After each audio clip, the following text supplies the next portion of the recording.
É especialista em medicina do sono pela Sociedade Brasileira de Medicina do Sono, capacitado profissionalmente em medicina do sono pelo Instituto do Sono de São Paulo. Ele é especialista em psiquiatria pela Secretaria Estadual de Saúde Pública do Rio Grande do Norte, Serviço de Residência Médica. Atua nas áreas de psiquiatria, dependência química e medicina do sono. Seja muito bem-vindo, doutor. Muito bem-vindo. É um prazer. Bom, para a gente começar a nossa entrevista, a gente queria saber quais são as causas do sonambulismo e, na verdade, o que é o sonambulismo? Olha, Paulo, o sonambulismo é um distúrbio muito frequente, certo? Principalmente na população pediátrica, né, e nos adolescentes, como forma isolada, certo? O transtorno ele se caracteriza pelo um ganho de tônus, ocorre uma alteração na qualidade do sono, e o indivíduo ganha tônus, né, ganha força muscular e começa a realizar comportamentos motores atípicos durante a noite. É caracterizado também o distúrbio por uma turvação do nível de consciência. O indivíduo pode falar, pode até responder a algum questionamento, mas não há uma dissociação adequada entre o sono e o estado vigil, o estado acordado. Então, muitas vezes o indivíduo ele até desperta realmente e ele nem se recorda do que aconteceu. E é um distúrbio que, de forma isolada, é comum nas crianças, principalmente nas crianças, mas que pode acontecer também na idade adulta. Então, as causas são as mesmas nos adultos e nas crianças? Sim. Para que se fale em transtorno, eu falei de evento isolado, porque qualquer pessoa pode apresentar esse tipo de alteração do sono. Uma vez ou outra. Isso, na qualidade do sono. Mas quando se fala em transtorno, o transtorno do sonambulismo realmente já seria a recorrência, né? Existe uma frequência maior desse tipo de comportamento atípico durante o sono, ou quando esse transtorno começa a gerar um risco potencial de acidentes para a pessoa, para o seu cônjuge, ou mesmo começa a haver um sofrimento psíquico. Essa pessoa começa a se entristecer porque se sente constrangida. Pode acontecer todo dia, doutor, isso? Pode. Existem pessoas que apresentam. Pode acontecer a qualquer momento, isso, né? E as causas, isso, mas durante o sono, né? A patologia é gerada durante o sono. E as causas, na verdade, é um conjunto. Os fatores predisponentes, o indivíduo já tem uma predisposição, a gente sabe que existe um gene até, que é o gene HLA, que tem relação com isso. Certo? E o histórico familiar. 80% das pessoas que apresentam um transtorno, né, essa recorrência, eles apresentam já um histórico familiar positivo. O pai, a mãe, o avô já tinha esse tipo de problema. E aí o que a gente observa é que existe esse fator predisponente e o que precipita o evento. E em geral é o estresse. Então a privação de sono, certo? O estresse físico, mental, certa atividade física extenuante, próximo do horário de dormir, febre. Então, assim, qualquer fator que aumente o estresse para essa criança. Para o adulto, a gente pode pensar até no trabalho em turno. O indivíduo que faz um trabalho durante a noite, que a gente sabe que a sociedade começou a se organizar de tal forma que os serviços essenciais, segurança, saúde, que eram quem realizavam esse trabalho em turno, hoje se generalizou. Né? A gente tem um serviço de 24 horas. Então, o indivíduo que já tem essa predisposição, provavelmente pode começar a apresentar isso, porque ele fica privado durante seu sono à noite. Pode aparecer mais em mulher ou mais em homem? Existe essa diferença ou é igual para todo mundo? A gente sabe que durante a infância é mais comum nas meninas. E na fase adulta, né, é mais comum nos homens. Por que essa... A literatura não explica bem, mas parece haver uma certa influência, uma predisposição, né, hormonal, mas não há uma explicação na literatura ainda fidedigna para que a gente possa elucidar isso. A gente está falando aqui sobre sonambulismo, então se você sofre disso, né? Pode falar sofrer, né, doutor? Porque é perigoso de toda forma. Ou conhece alguém, né, aí na família ou algum amigo, manda sua pergunta pra gente ao vivo aqui no 3234-3422, nosso telefone. A produção passa a sua pergunta e a gente vai responder ao vivo. Ou então nas nossas redes sociais, né? @TV Feliz no Instagram e TV Feliz Oficial no Facebook. Doutor, a criança ou adolescente geralmente fica com o olho aberto quando estão sonâmbulos. Como é que os pais podem identificar esse transtorno? Se a gente pensar no grupo, né, desses transtornos, que chama parassonia, então esse grupo ele pode ser classificado durante o estágio que é acometido. Então, assim, tanto o sonambulismo quanto o terror noturno, eles são parassonias, né, onde há essa alteração, né, de comportamento durante a noite, do sono não REM. Então, o que é isso? Durante a noite, nós temos estágios que se alternam durante a noite do sono. Então, se divide em não REM e REM, que seria a fase dos sonhos. Esse REM significa Rapid Movement Eyes, que seria o movimento rápido dos olhos, e são as fases dos sonhos. Então, durante o sonambulismo, esse distúrbio ocorre durante a fase não REM. Então, o indivíduo não está sonhando. E esse não REM, ele ocorre de uma fase inicial, que a gente chama N1, aprofunda um pouco mais o sono no N2 e chega a uma fase mais profunda, que seria o N3. Geralmente, esses distúrbios, terror noturno, sonambulismo, despertar confusional, que também é um distúrbio que está envolvido nesse grupo, o indivíduo, ele está naquele sono profundo. Então, é quando te chamam, Luísa, você acorda meio confusa, entendeu? Percebe que estava num sono profundo. Então, o indivíduo, ele apresenta um despertar incompleto nesse momento, e aí ele abre o olho. Só que a turvação, há essa turvação ainda do nível de consciência. É por isso que ele também não se recorda de quando é acordado, se estava sonhando, não se recorda do evento, porque não é ainda a fase dos sonhos. Então, muito interessante. E eu gostaria até de perguntar se essas ações que o sonâmbulo acaba cometendo são repetições da sua rotina, né? Ele realmente está repetindo o que aconteceu com ele na rotina, ou ele está fazendo alguma coisa que ele nem sabe o que é realmente? Isso. Não, na verdade, é como se fossem comportamentos, em geral, né? Automáticos mesmo. Então, o indivíduo sai do seu quarto, vai até a cozinha, se alimenta, entendeu? Pode pegar o seu carro e dirigir, entendeu? Pode fazer um trajeto de ir até o trabalho. E aí é quando realmente o transtorno já passa a ser encarado de outra forma, porque quando há risco, né, à vida. Olha, doutor, o pessoal já está mandando as perguntas aqui. O Fábio do Barro Vermelho está perguntando: passo 15 dias sem dormir e sinto muita dor de cabeça. O que eu devo fazer para melhorar o sono e dormir à noite? 15 dias sem dormir 15 direto? Dias sem dormir direto, será? Jura? Isso é possível, doutor? Pode ser possível, sim. Um beijo, ele mandou um beijo pra gente. Obrigada pelo carinho. Vai mandando sua pergunta também. A gente classifica até esse transtorno de insônia, né? O grupo mais comum realmente é o transtorno da insônia. E aí seria uma insônia aguda. Até 3 meses a gente fala ainda num quadro agudo. E cronicamente, quando isso já vem arrastado há mais tempo. Agora, geralmente as pessoas dormem um pouco, né? Ele realmente não vai ficar sem dormir a noite toda. Dá um cochilo, né? Isso, mas não consegue reparar. Mas assim, aí ele realmente teria que procurar algum profissional para se identificar a causa. Doutor, insônia do sonambulismo, né? Isso. Insônia, você vai estar ali consciente, vamos dizer assim, insônia, né? Acordado. A insônia não precisa nem de uma investigação assim mais extensiva, de exames. Né? A gente sabe que existe um exame que é chamado de polissonografia, que monitora o sono do indivíduo durante a noite. Mas essa queixa já é subjetiva, o indivíduo já fala que não dorme. Então, isso é insônia. Agora, a gente tem que ver qual a causa disso. Será que é ansiedade, tem um quadro depressivo, é algum transtorno adaptativo, está passando por uma situação difícil, né? A gente sabe que o mercado não está bom, ou um problema mesmo no âmbito afetivo, então teria que...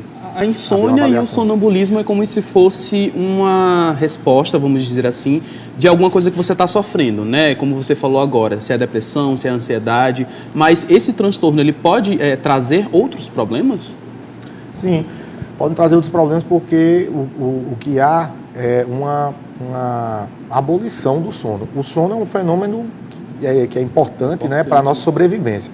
Ratos, eles privados em ambiente de pesquisa de dormir, eles morrem em 10 dias, em virtude de infecções oportunistas. A gente sabe que existe uma patologia que é chamada de insônia familiar fatal, que o indivíduo realmente não dorme. Esse realmente não dorme e ele morre por infecção oportunista.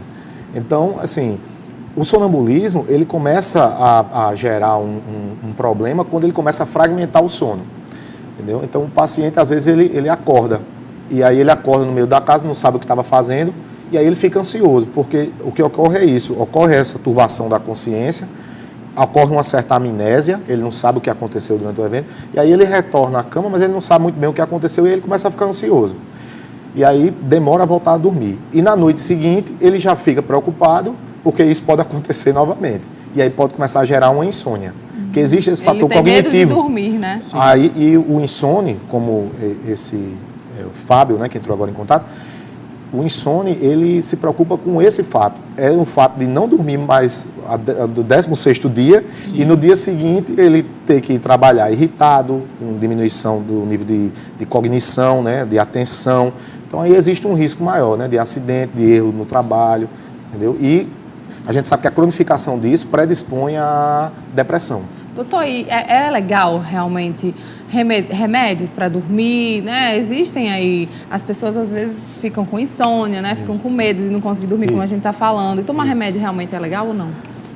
Aí depende. Em geral, não. Né? Em geral, não. Em geral, a gente vai fazer uma avaliação desse paciente e muitas vezes a gente observa que o que falta para ele é a higiene do sono. Então, uma dica aí para a Fábio e para outras pessoas que estão em casa passando pelo mesmo problema. Então, o que a gente sempre orienta é que o indivíduo em casa tenha uma rotina mais relaxante. Né? Então, à noite, não fazer uma atividade física próximo do horário que dorme, não se alimentar copiosamente, não comer muito, né, perto do horário que dorme, porque existe uma dificuldade para o esvaziamento gástrico e isso não favorece o sono. Não tomar café após 5 horas da tarde e o ideal é que faça uma atividade relaxante à noite, um banho morno, porque quando o corpo começa a resfriar, existe um favorecimento para o adormecimento, e uma leitura. A luz de iPad, de telefones...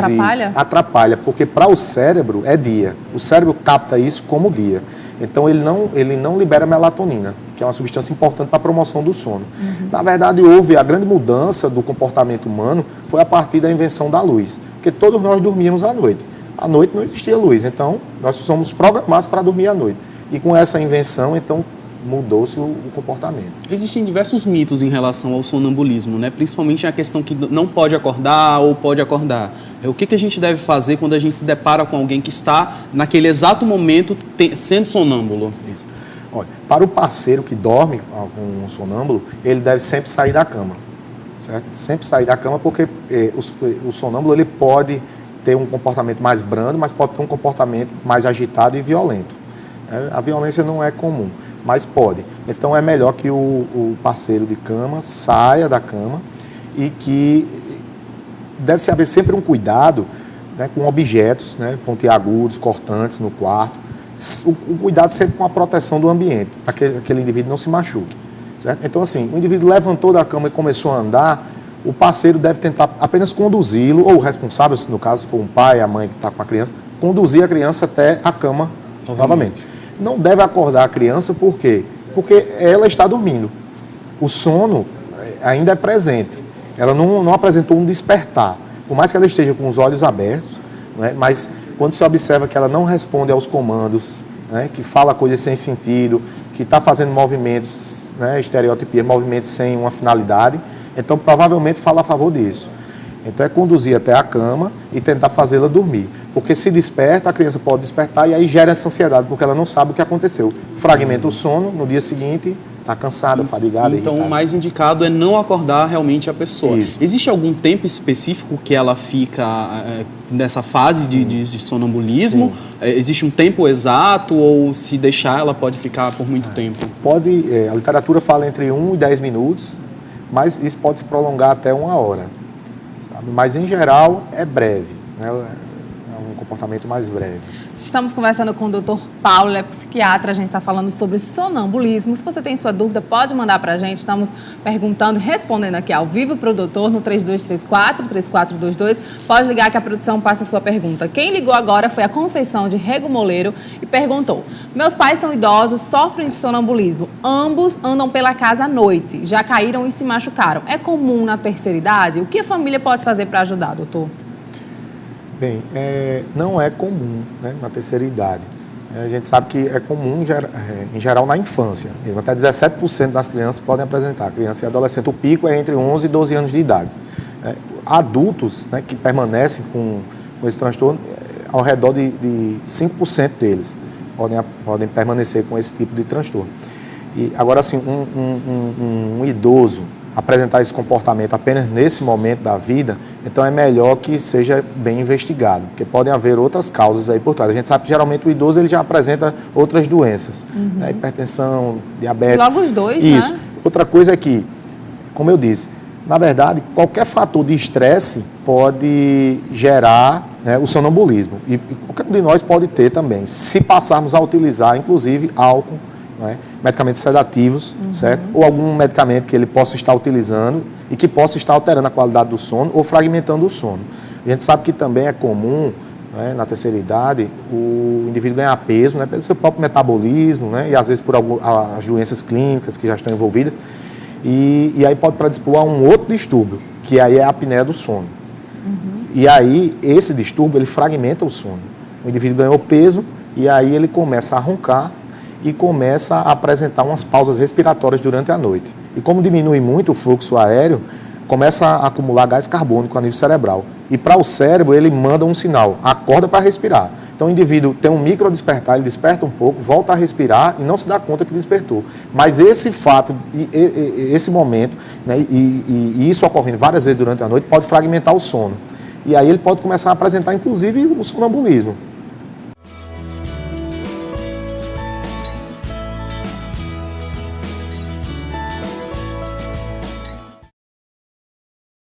A gente está falando aqui sobre alguns transtornos que acontecem durante o sono. O Bruno Moura Lacerda é graduado em Medicina pela Faculdade de Medicina Nova Esperança, é membro titular da Sociedade Brasileira de Psiquiatria, especialista em Medicina do Sono pela Sociedade Brasileira de Medicina do Sono, capacitado em Medicina do Sono pelo Instituto de São Paulo, especialista em Psiquiatria pela Secretaria Estadual de Saúde Pública do Rio Grande do Norte, serviço em residência médica, atua nas áreas de psiquiatria, dependência química e medicina do sono. E é sobre o sono que a gente está falando aqui, sobre alguns transtornos. E a gente estava aqui conversando, né, doutor, sobre alguns transtornos específicos, que você disse que tem 3, né? Vamos falar para o pessoal quais são esses transtornos.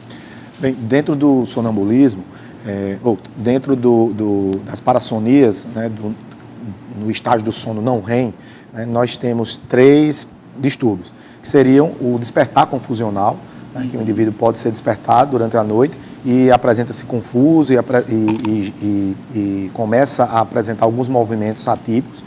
Pode ser o terror noturno, entendeu? Que também ocorre durante essa fase do sono, que é o sono não REM, e que é o mais dramático, certo? Desses distúrbios, onde a criança, e é muito comum também durante a infância, então a criança, ela pode ter um despertar, ela abre os olhos, não é? E gera um grito desesperador. A face é uma face de uma criança amedrontada. E há, nesse momento, também uma descarga adrenérgica. Então, ocorre midríase, a pupila aumenta de tamanho, ela pode tremer, pode ter sudorese, a mão sua, um ataque cardíaco, aumenta a frequência cardíaca. Então, e respiratória. E para os pais, né, os pais ficam muito assustados com esse tipo de comportamento. Mas, na verdade, o que ocorre é algo semelhante ao sonambulismo e semelhante também ao despertar confusional.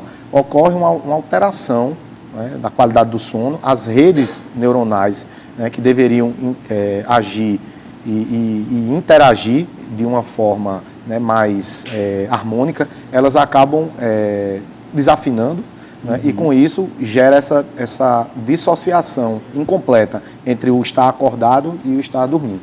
E a orientação que a gente passa para os pais é a mesma, né? Na verdade, não adianta, inclusive nesse transtorno, não adianta o pai tentar acalmar a criança, né?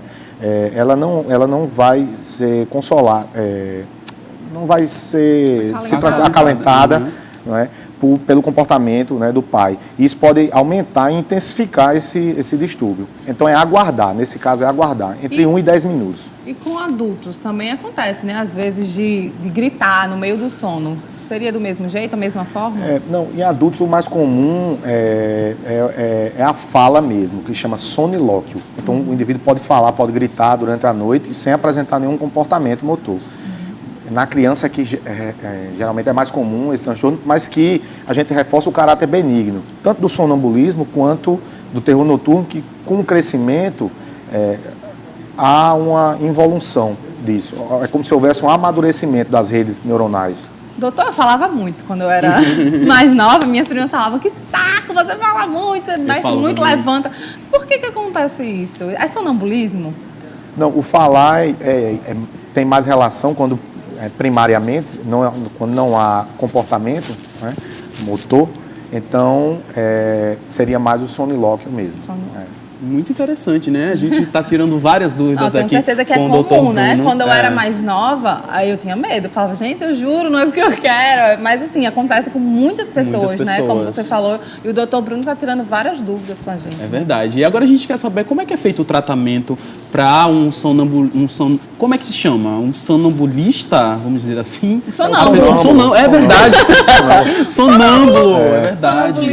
Ele quer. Fugiu na cabeça. Isso. A gente pensa no tratamento, realmente até medicamentoso, quando há esse risco potencial de lesão. Né? Lesão para o paciente, lesão para o cônjuge, ou mesmo há um sofrimento psíquico. Né? Existem pessoas que podem abrir um quadro depressivo, podem abrir um quadro ansioso por ter esse transtorno.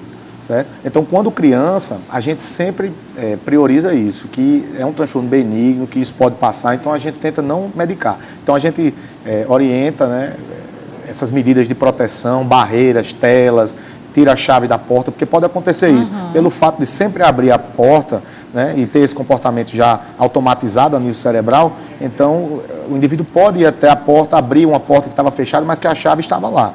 Então, retira a chave, o cuidado com escada, com varandas, certo? E quando realmente ainda há, né, lesões, ainda a frequência é muito intensa, está gerando um sofrimento, então aí a gente medica, né? A gente utiliza medicamentos que eles aprofundam, certo? O sono e com isso diminui o risco. Mas que mesmo medicadas, essas pessoas devem seguir essas medidas de proteção, porque não garante. Doutor, o Damião está perguntando aqui no nosso Instagram qual o horário ideal para dormir à noite e quantas horas por dia a gente deve dormir. Olha, em média, as pessoas, um adulto, ele dorme entre 7 e 8 horas por noite, certo? Mas é uma média, né? O mais importante é que a pessoa se sinta reparada no dia seguinte. Então, essa questão de número de horas não faz tanto sentido. Né? Isso, depende. Mas que a gente sabe pessoas que dormem menos do que 5 horas por noite, essas pessoas, elas podem apresentar prejuízo, e as pessoas que precisam de muitas horas, certo? Também podem apresentar algum prejuízo. O ideal é que as pessoas se sintam reparadas, né? E que tenham um horário regular de dormir e acordar. Inclusive, tem estudos que mostram isso. As pessoas que são mais sincronizadas, né, em relação ao seu padrão sono-vigília, elas vivem mais. Muito interessante. A gente está tirando várias dúvidas aqui sobre sonambulista.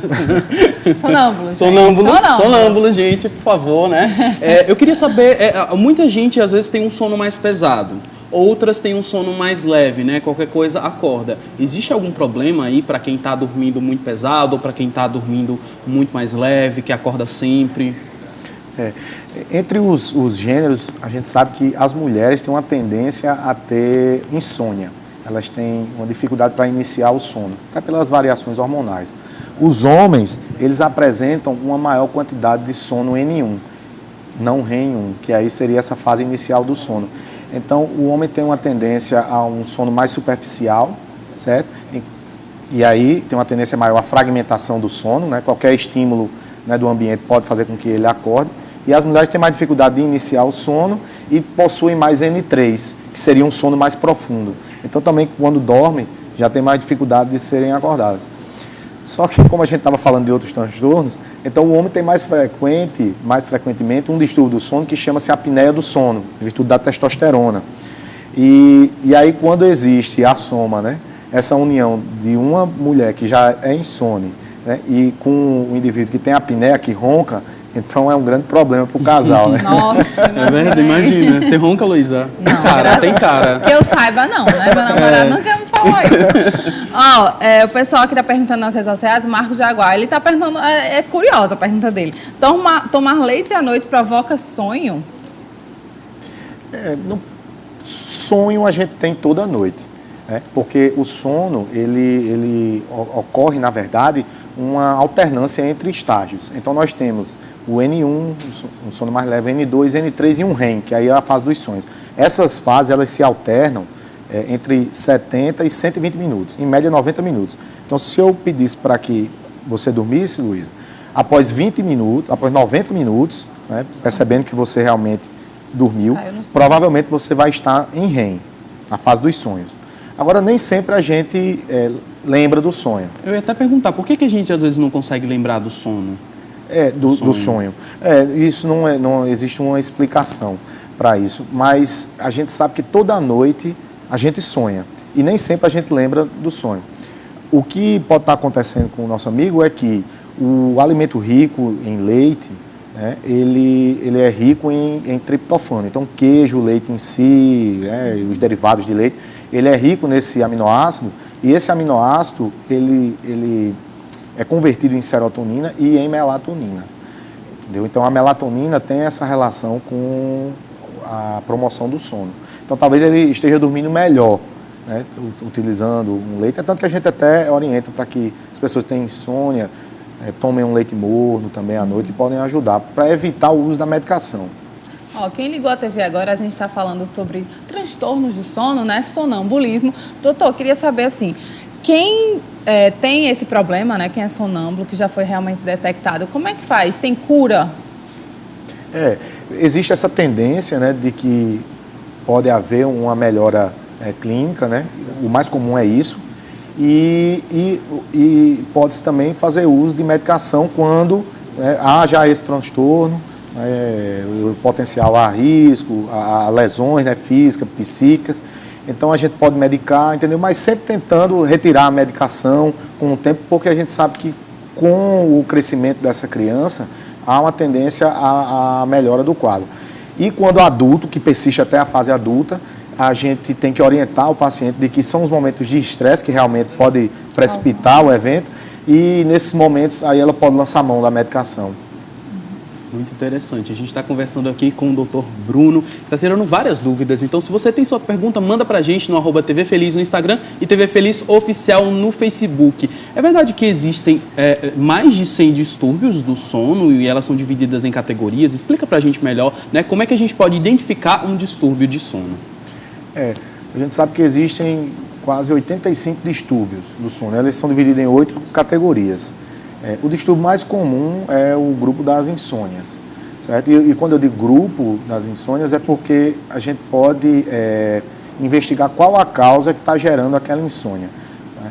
Se é o fato do indivíduo achar que realmente perdeu a capacidade de dormir, certo? Que aí existe esse fator cognitivo relacionado a isso, ou são comportamentos que o indivíduo está fazendo, tomando esse café, fazendo atividade física, né, num horário que não é propício, ou se existe uma causa secundária, uma doença mental, depressão, que é muito comum, ansiedade, né, dentro dos transtornos.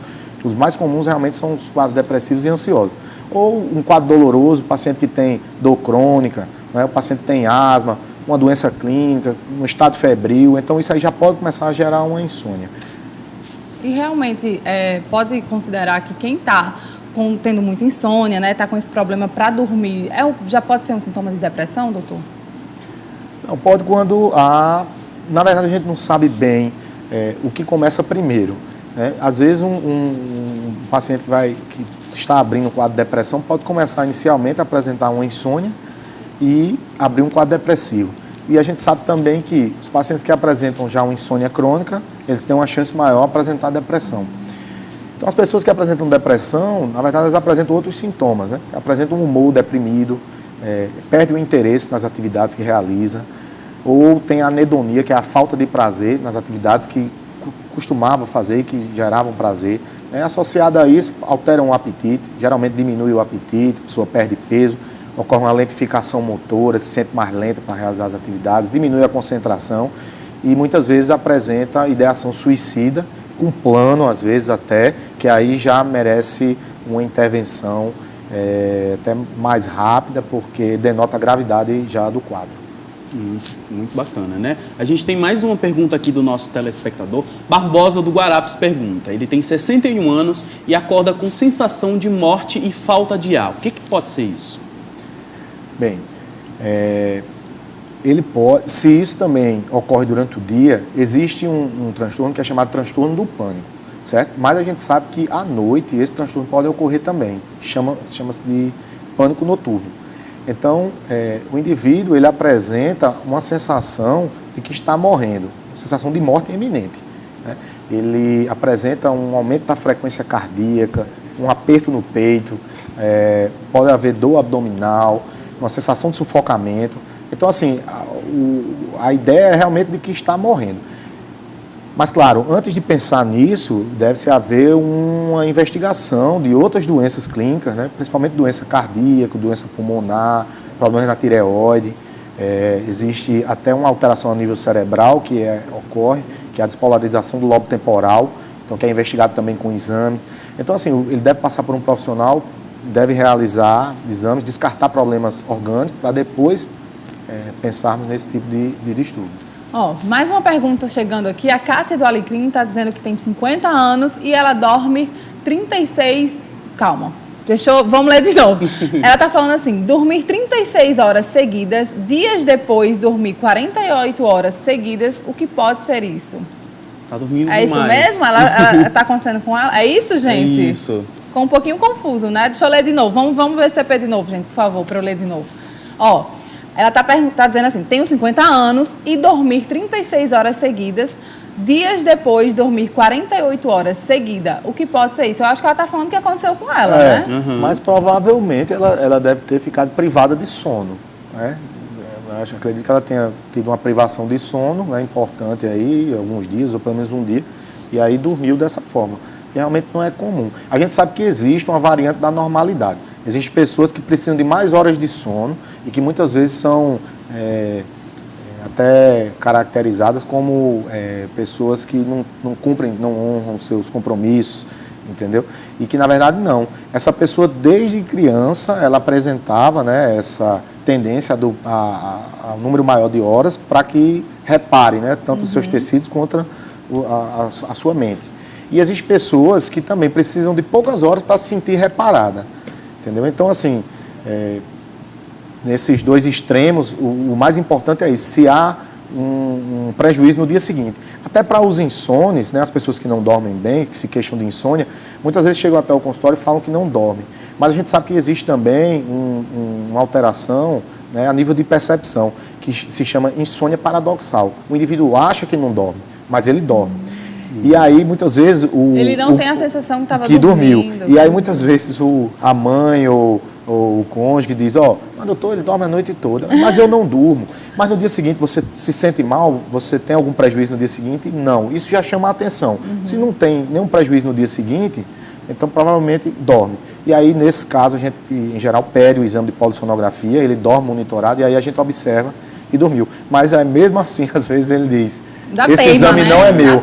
Esse exame não é meu. Mas realmente eu acho que deve ser bastante confuso, né, para a cabeça de quem sofre disso. Realmente, para distinguir se dormiu ou não, deve ser bem difícil. A Leninha do Satélite pergunta: estou preocupada com minha neta de 8 anos que tem um sono muito inquieto e fala bastante enquanto dorme. O que deve fazer para ajudar? Ela deve procurar um profissional. Né? Deve procurar um profissional. A criança não recorda, geralmente, desses eventos, né? Então é importante que a pessoa que dorme com ela no quarto, a mãe, né, a avó, vá até a consulta e conte, né, descreva bem como é aquele evento. E, se possível, muitas vezes até filme o evento, porque aí nos ajuda, né, a conduzir da melhor forma o caso. Legal, olha, muito bacana. A gente teve uma entrevista com o psiquiatra Bruno Moura Lacerda. Muito obrigada, doutor, por ter tirado tantas dúvidas nossas, né, de quem está em casa. Obrigado, gente.